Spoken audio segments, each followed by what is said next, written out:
Solange, bonsoir. Bonsoir Bertrand.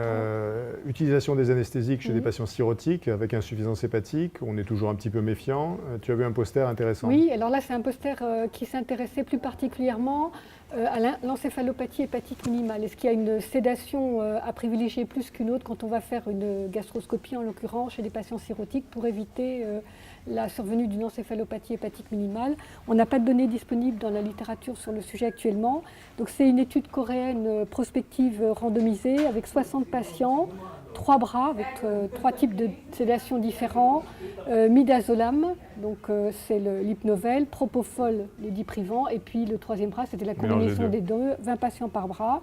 Donc des patients cirrhotiques qui allaient avoir une gastroscopie en excluant des patients qui avaient un antécédent d'encéphalopathie hépatique ou des patients qui faisaient une hémorragie digestive. L'âge moyen, c'était 52 ans. Il y avait 38% de Child A, 48% de Child B et 14% de patients Child C.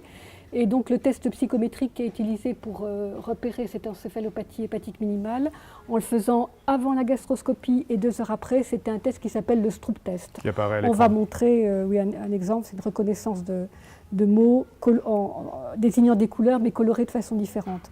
Et en fait, le résultat, il n'y a pas eu de différence significative dans les résultats des tests pré- et post-gastroscopie, quel que soit le bras, le type de sédation. Subjective. Alors l'appréciation subjective, il y avait déjà une appréciation subjective avec une cotation par le personnel infirmier qui privilégiait de façon significative la combinaison des deux sédatifs.